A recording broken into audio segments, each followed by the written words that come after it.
C'est l'histoire d'un jeune homme. C'est l'histoire d'un comédien révélé par le cinéma des années 70. Visage magnétique et corps explosif. Incarnation de New York, ses marges et ses démons.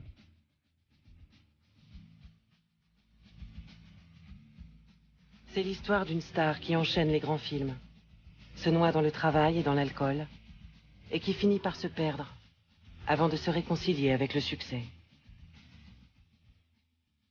C'est l'histoire d'Al Pacino.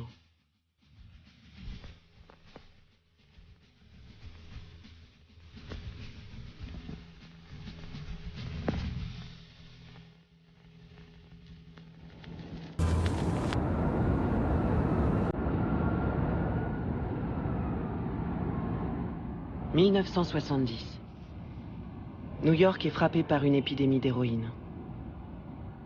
Des dizaines de milliers de junkies peuplent les rues de la ville, à la recherche de leur prochaine dose. À Manhattan, le trafic d'héroïne se concentre à l'intersection de Broadway et de la 72e rue. Un petit carrefour surnommé le parc de la Seringue, où les drogués traînent jour et nuit.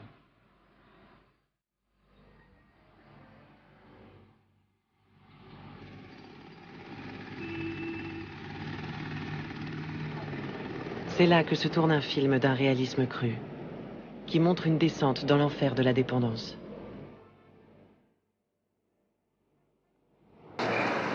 Dès son premier film, son naturel éclate à l'écran. Pacino ne joue pas, il est son personnage.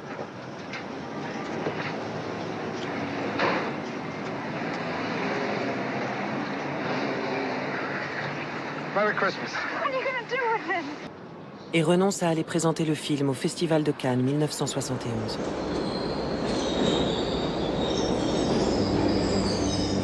C'est à New York qu'il se sent chez lui.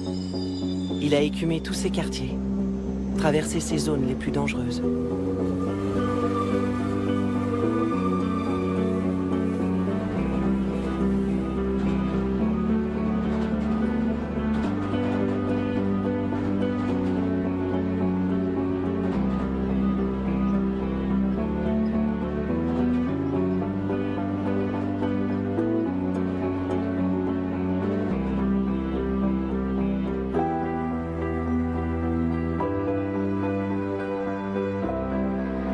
I was from the South Bronx. My father and mother divorced, and I remember back then living with my grandmother and grandfather and my mother. My mother was difficult, but she was also great.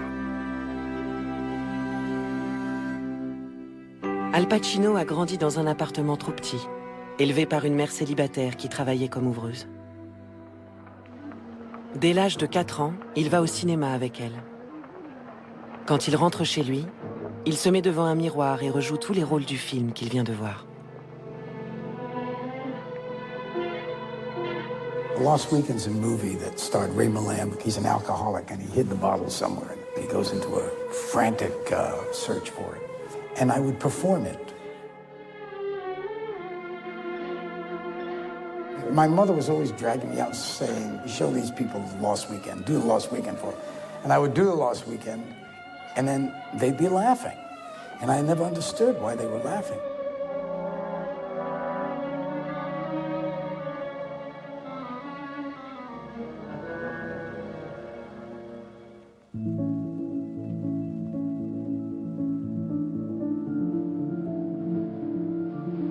Al se met à fumer à l'âge de 9 ans, à boire à 13 ans. Aussi loin que je me souvienne, dira-t-il, l'herbe et l'alcool faisaient partie de ma vie. Ses deux meilleurs copains, avec qui il passe des heures dans les rues du Bronx, tombent dans la consommation de drogue dure. Ils n'y survivront pas.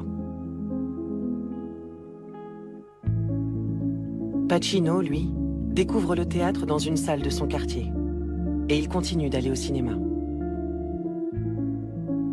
À 16 ans, il voit Marlon Brando dans Sur les quais.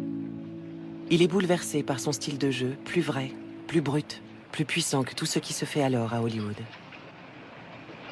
Hey, Friendly! John Friendly, come out of there!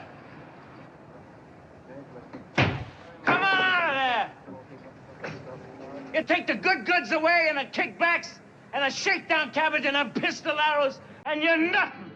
It was a revelation. It was a breakthrough. His acting on screen was different than anything we'd all seen.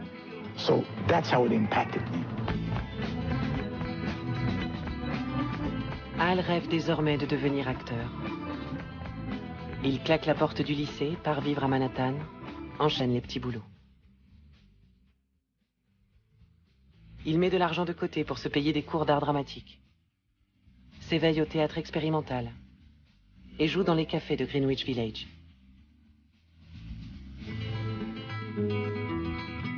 And what happened is during the play, I felt something go through me, as though I was able to speak from myself. I was kind of born there in a way. And I knew then, at that point, that this is what I'm going to do with my life. It didn't matter that I was famous, that I had money, that I was good or bad. What mattered is that I want to do this. À 26 ans, à sa deuxième tentative, il entre à l'Actors Studio, la mythique école de théâtre de New York, qui a formé James Dean, Marilyn Monroe et Marlon Brando.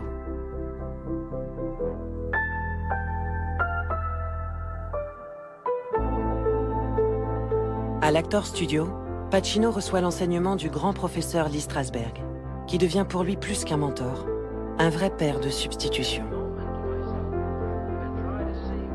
Strasberg lui transmet les principes de la méthode, ou comment devenir le personnage, et non pas le jouer, en puisant dans ses propres émotions, ses blessures intimes. I would go to the studio, but I wouldn't go on stage. I wouldn't do anything. And there would be Lee, and finally I did a scene there. And he pronounced my name for the first time. Someone pronounced my name right. They always used to say Pacini or Pacino.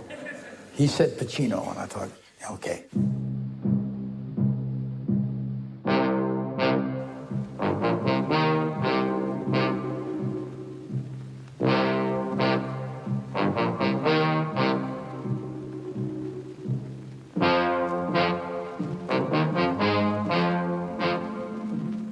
What happened?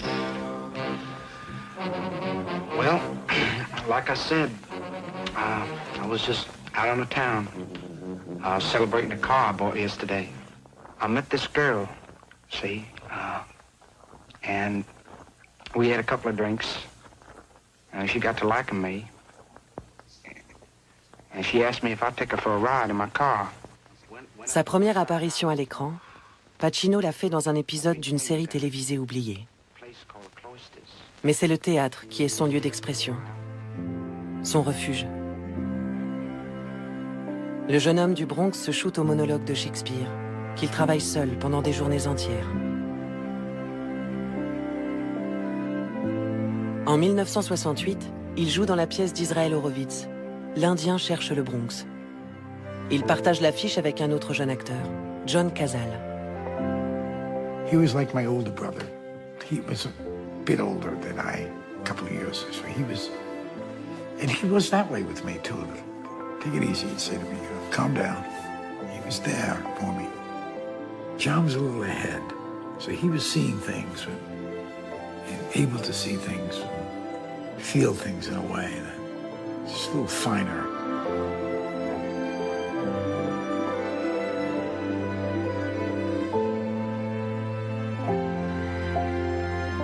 Al Pacino est encore loin d'être connu du grand public, mais il commence à être reconnu par ses pairs. Pour son interprétation dans la pièce Does a Tiger Wear a Necktie, il décroche un Tony Award, la plus prestigieuse récompense du théâtre new-yorkais.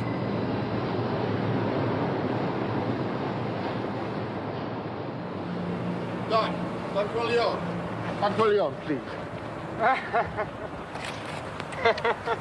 Hey, it's good, huh? It's good. À l'automne 1970, un réalisateur d'une trentaine d'années, Francis Ford Coppola, est en pleine préparation de son prochain film, l'adaptation du best-seller de Mario Puzo, Le Parrain. Il n'imagine qu'un seul acteur pour le rôle principal, Al Pacino.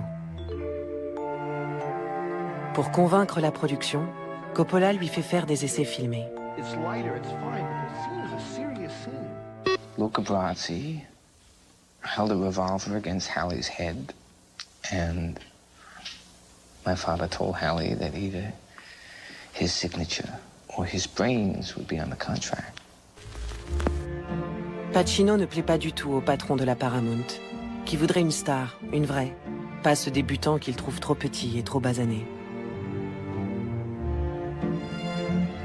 Robert Redford ferait l'affaire, ou bien Ryan O'Neal, deux acteurs au physique bien américain. Des visages moins classiques se sont pourtant imposés à Hollywood depuis la fin des années 60.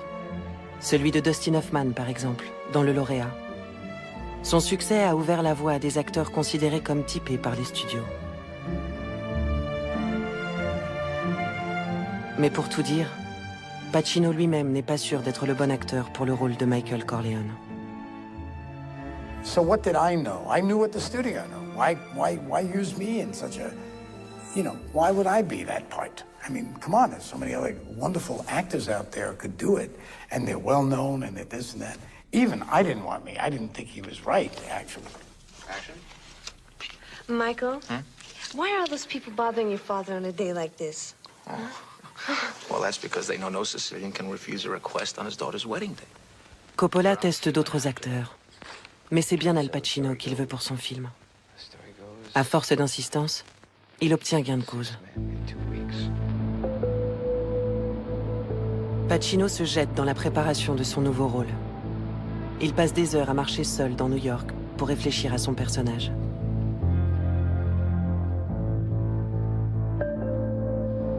En toute discrétion, il rencontre des membres de la pègre new-yorkaise, dont certaines grandes figures ont accepté de soutenir le film, à condition que le mot mafia n'y soit jamais prononcé.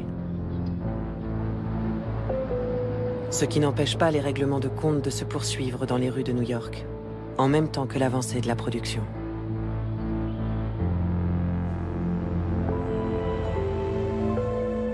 Le début du tournage se passe mal pour Pacino. Lorsque les rushs du jour sont projetés, son jeu est jugé trop terne par les producteurs. L'acteur est sur le point de se faire virer. I just wanted to be replaced. I thought, what am I doing here? This is just not, it's not working. I don't feel wanted or, acting needs confidence. You need a certain amount of feeling people want you there. Pour aider son jeune acteur et lui donner une chance de s'imposer, Coppola décide d'avancer le tournage d'une scène clé du film. Celle où Michael commet son premier meurtre dans un restaurant du Bronx. Nicolò, tu mi capisci, no? Sei italiano come tuo padre? Tuo padre sta male. Quando tu sta meglio, cerchiamo di fare un riunione e mettiamo tutto a posto. Sti fissaria si deve finire.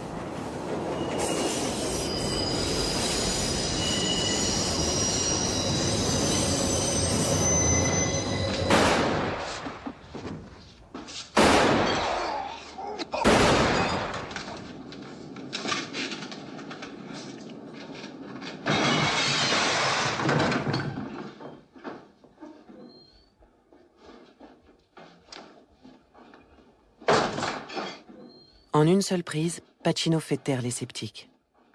Son jeu d'acteur ne sera plus contesté. Dans Le Parrain, il joue dans la même cour que son idole de jeunesse, Marlon Brando. Comme si le film mettait en scène un passage de relais symbolique entre les deux comédiens de l'Actors Studio. I'll handle it. I told you I can handle it. I'll handle it.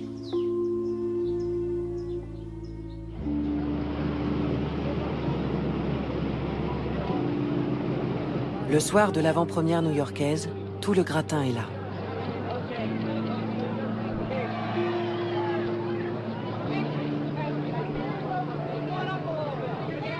Pacino panique. Quelques minutes après son arrivée, il s'enfuit et va se saouler. Il est la révélation du film qui triomphe auprès du public. Mais le jeune acteur n'est pas prêt à affronter les affres du succès. Alors qu'il pourrait céder aux sirènes de films plus commerciaux, il décide de retrouver le cinéma d'auteur de Jerry Schatzberg, le réalisateur de Panic à Needle Park.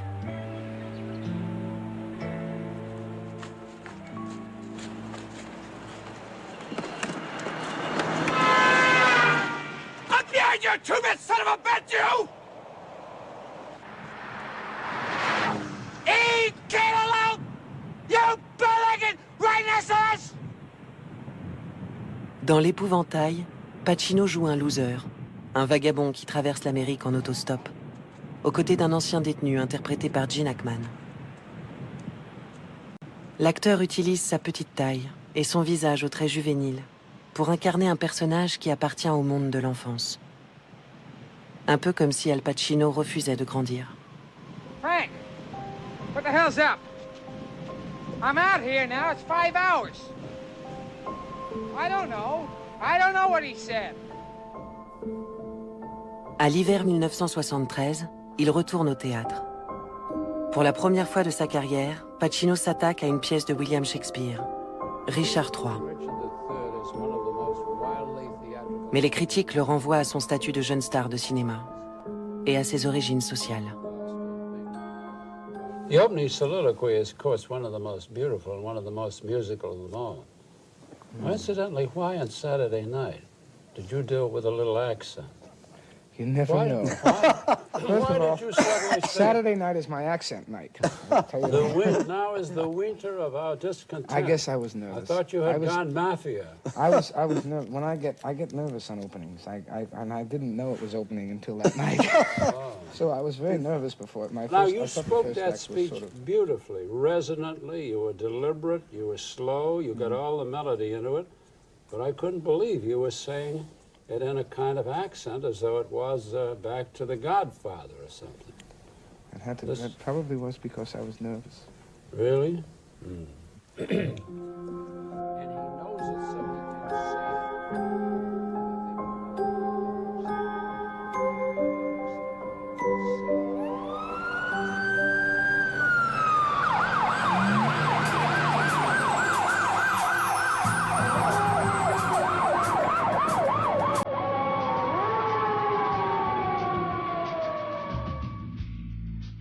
Au début des années 70, la police de New York traverse une crise sans précédent. Un lanceur d'alerte vient de dénoncer la corruption généralisée qui gangrène le NYPD, institution raciste et pourrie jusqu'à l'os. Il a subi en représailles une tentative d'assassinat. Police corruption cannot exist unless it is at least tolerated at higher levels in the department. L'histoire vraie de Frank Serpico, flic italo-américain en lutte contre les abus de la police, sera la matière du prochain film d'Al Pacino. I met Frank Serpico. When I met Frank, I knew there was something I could paint there. There was something that I could sort of serve. I just felt it. He had an earring, long hair, and strange looking, but he had a look in his eye that I thought, there it is. Pour la première fois, l'acteur doit jouer un personnage réel. Il transforme son apparence, passe ses journées avec son modèle au point de se confondre avec lui. For what?